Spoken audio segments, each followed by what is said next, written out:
Hello everyone. आज हम लोग डिस्कस करने वाले हैं अदर सब्सिडरी बुक के बारे में। ऑलरेडी हम लोगों ने कैश बुक के बारे में डिस्कस कर लिया है। कैश बुक क्या होते हैं, कैश बुक कितने तरीके के होते हैं, पेटी कैश बुक क्या होता है, एनालिटिकल पेटी कैश बुक होता है क्या होता है, ऑलरेडी हम लोगों ने डिस्कस कर लिया है। अब अदर बुक के बारे में डिस्कस करने वाले हैं। तो special purpose book, other book के बारे में डिस्कस करने वाले हैं। सब डिवीजन ऑफ जर्नल, हम लोग जो ट्रांजैक्शंस को प्राइमरी रिकॉर्ड करते हैं बुक्स ऑफ अकाउंट में, या तो सब्सिडरी बुक में रिकॉर्ड करते हैं या तो जर्नल प्रॉपर में रिकॉर्ड करते हैं।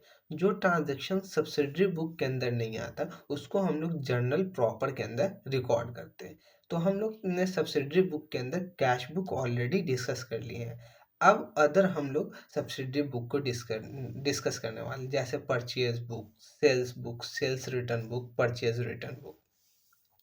तो सब्सिडरी बुक को स्पेशल जर्नल के नाम से भी जाना जाता है एंड जर्नल प्रॉपर को जनरल जर्नल के नाम से भी जाना जाता है। तो कैश बुक ऑलरेडी डिस्कस है। अब हम लोग परचेज बुक डिस्कस करने वाले हैं, सेल्स बुक डिस्कस करने वाले हैं, sales return book and purchase return book को अब डिस्कस करेंगे। तो उसमें से अब हम परचेज रिटर्न बुक को देखने वाले हैं। परचेज बुक को परचेज जर्नल के नाम से भी जाना जाता है। It is a subsidiary book in which credit purchase of good, that is goods in which the firm deals or uses for manufacturing goods are recorded. Purchase book वैसा subsidiary book है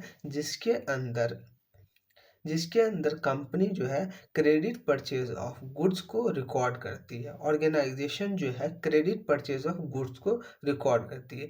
goods कहने का मतलब क्या चीज़ हो गया, जिस चीज़ में बिजनेस ऑर्गेनाइजेशंस डील करती है उसको हम लोग गुड्स कहते हैं। अगर उसको क्रेडिट बेसिस पे परचेज करती है तो उसको हम लोग परचेज बुक के अंदर रिकॉर्ड करेंगे या परचेज जर्नल के अंदर रिकॉर्ड करेंगे। परचेज ही बुक को परचेज जर्नल के नाम से हम लोग जानते हैं। ठीक है।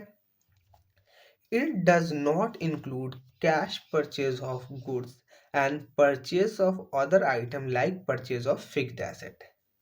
परचेज बुक के अंदर हम लोग कैश परचेज ऑफ गुड्स को इंक्लूड नहीं करेंगे एंड अगर अदर आइटम भी परचेज कर रहे हैं क्रेडिट बेसिस पे जैसे फिक्स्ड एसेट तो उसको भी हम लोग रिकॉर्ड नहीं करेंगे।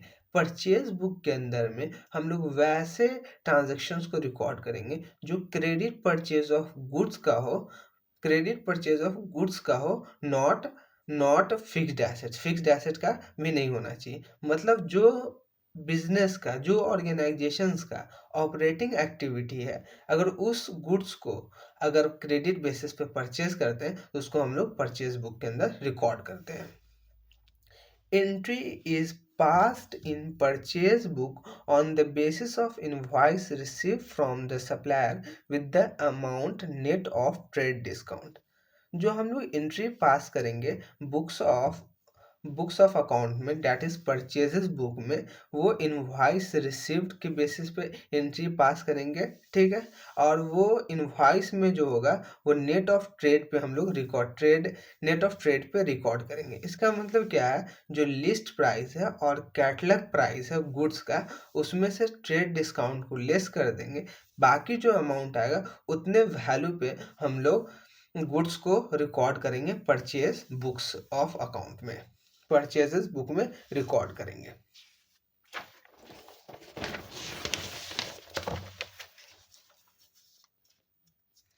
परचेज बुक का जो परफॉर्मा होता है कुछ इस तरीके का दिखता है। Proforma of purchase book, date, particulars, invoice number, ledger folio, details, cost and किसी भी तरीके का freight and cartage if any तो वो पुट करेंगे।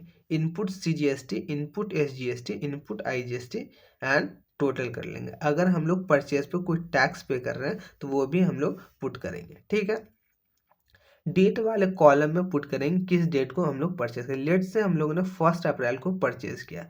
पार्टिकुलर्स में किस पार्टी से परचेज किया उसका नाम, जैसे मिस्टर एक्स से परचेज किया तो जिस वैल्यू पे परचेज किया उसको हम लोग डिटेल्स में पुट कर देंगे। ठीक है। उसमें से लेस कर देंगे ट्रेड डिस्काउंट इफ एनी, अगर ट्रेड डिस्काउंट होगा तो ट्रेड डिस्काउंट को लेस कर देंगे। तो यहाँ पे क्या चीज़ आ जाएगा, अमाउंट आ जाएगा after trade discount. And after trade discount में अगर जीएसटी है तो जीएसटी ऐड करेंगे, आईजीएसटी हो या सीजीएसटी और एसजीएसटी हो उसको हम लोग ऐड करेंगे। अब सीजीएसटी क्या होता है, एसजीएसटी क्या होता है, आईजीएसटी क्या होता है, वो हम लोग जीएसटी वाले चैप्टर में देखेंगे। एंड इसका हम लोग ट्रीटमेंट किस तरीके से करेंगे वो जीएसटी वाले चैप्टर में देखेंगे। बस सिर्फ अभी हम लोग यहाँ पे फॉर्मेट डिस्कस कर रहे हैं। अभी जो हम लोग प्रॉब्लम डिस्कस करेंगे परचेज बुक का, उसके अंदर हम लोग जीएसटी को कंसिडर नहीं करेंगे। बस ये जो कॉस्ट होगा उसमें से ट्रेड डिस्काउंट को लेस करेंगे एंड उतना ही हम लोग अकाउंटिंग करेंगे उसका, यहाँ पे उतना ही हम लोग रिकॉर्ड करेंगे परचेज बुक के अंदर में। सीजीएसटी, आईजीएसटी एंड एसजीएसटी को हम लोग यहाँ पे रिकॉर्ड नहीं करेंगे। इसको हम लोग जीएसटी वाले चैप्टर में डिस्कस करेंगे। जब जीएसटी लगता हो गुड्स पे तब उस केस में हम लोग किस तरीके से परचेज बुक प्रिपेयर करते हैं वो जीएसटी वाले चैप्टर में डिस्कस करेंगे। अगर जीएसटी है तो जीएसटी ऐड कर देंगे, ठीक है। एंड टोटल अमाउंट आ गया तो डिटेल्स आ गया, डिटेल ब्रेकअप आ गया कि मिस्टर एक्स ने से हम लोगों ने कितने वैल्यू का परचेज किया एंड उस पर कितना ट्रेड डिस्काउंट है, अगर है तो इफ़ एनी वर्ड हम लोगों ने यूज़ किया। बाकी टैक्सेबल अमाउंट कितना आ रहा है एंड टैक्सेबल अमाउंट पर हम लोगों ने कितना जीएसटी चार्ज किया वो डालेंगे। एक्स एक्स किस चीज़ को रिप्रेजेंट कर रहा है, जो अमाउंट होगा उस अमाउंट को पुट करेंगे तो टोटल अमाउंट आ गया। तो ये पूरा डिटेल बिल्डअप दे रहा है, ब्रेकअप दे रहा है, ठीक है, कि हम लोगों ने जो गुड्स परचेज किया मिस्टर एक्स से। एंड इस डिटेल में फिर हम लोगों ने देखेंगे कि इस डिटेल के अंदर कॉस्ट कितना है तो उसको कॉस्ट वाले कॉलम में पुट कर देंगे, सेपरेट कॉलम प्रिपेयर करके। एंड अगर इसमें किसी भी तरीके का फ्रेट हम लोगों ने पे किया है गुड्स को परचेज करने में तो उसको फ्रेट एंड कार्टेज वाले कॉलम में पुट कर देंगे। तो टोटल में फ्रेट एंड कार्टेज कितना है एंड जितना जीएसटी होगा वो जीएसटी वाले कॉलम में पुट कर देंगे कि इनपुट सीजीएसटी कितना पे किए, इनपुट एसजीएसटी कितना पे किए एंड इनपुट आईजीएसटी कितना पे किए।